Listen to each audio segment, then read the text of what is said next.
Good evening, boys and girls. We're back for another story time with Mr. Kepke, and we have a wonderful book this morning. It's called Wemberly Worried. Wemberly Worried. Have you ever been worried about something? Think about that as we read this book this evening. This is by Kevin Hanks. Sit back, relax, snuggle in, and get ready for the night. Wemberly worried about everything.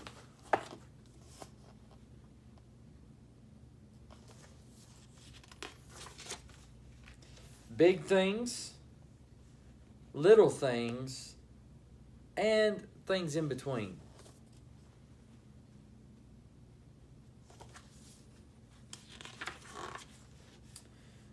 Wemberly worried in the morning. She worried at night. And she worried throughout the day. "You worry too much," said her mother. "When you worry, I worry," said her father. "Worry, worry, worry," said her grandmother. "Too much worry."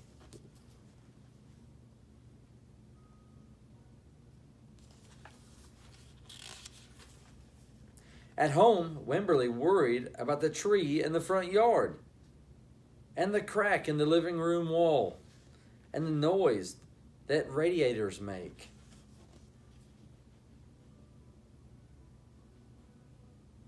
I wonder why she worries about everything. At the playground, Wemberly worried about the chains on the swings, and the bolts on the slide, and the bars on the jungle gym. And always she worried about her doll, Petal.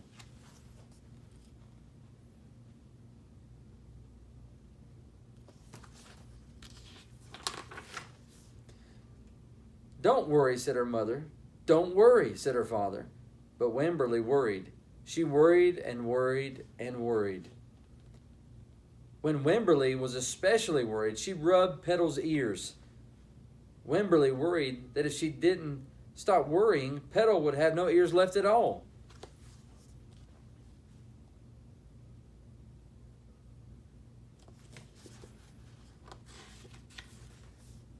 On her birthday, Wemberly worried that no one would come to her party.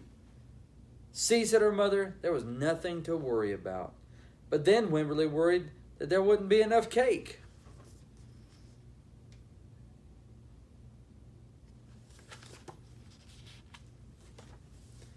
On Halloween, Wemberly worried that there would be too many butterflies in the neighborhood parade. "See," said her father, "there was nothing to worry about." But then Wemberly worried because she was the only one.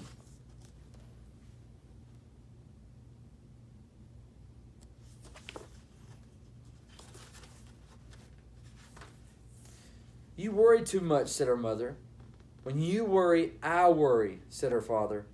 "Worry, worry, worry," said her grandmother. "Too much worry." Soon, Wemberly had a new worry: school. Wemberly worried about the start of school more than anything she'd ever worried about before. I wonder how many of you have been worried about school.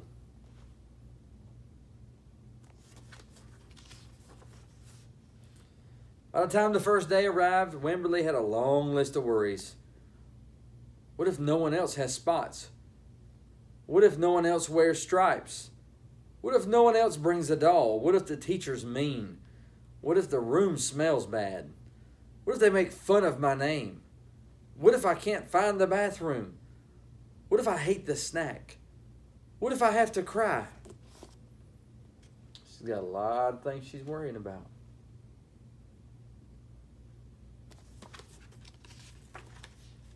"Don't worry," said her mother. "Don't worry," said her father. But Wemberly worried. She worried and worried. She worried all the way there.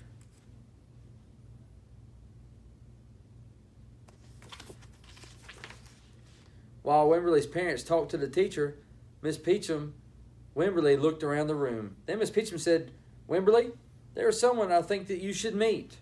Her name was Jewel. She was standing by herself. She was wearing stripes, and she was holding a doll. What does that sound like?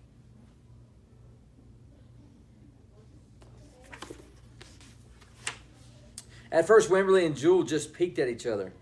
"This is Petal," said Wemberly. "This is Niblet," said Jewel. Petal waved.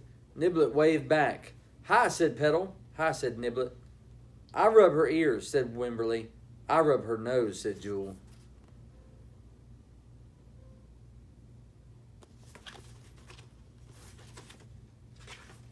Throughout the morning, Wemberly and Jewel sat side by side and played together whenever they could.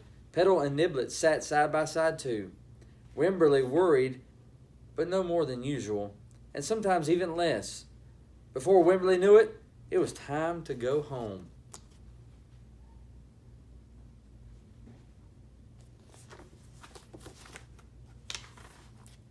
"Come back tomorrow," called Miss Peachum as the students walked out the door. Wemberly turned and smiled and waved. "I will," she said. "Don't worry."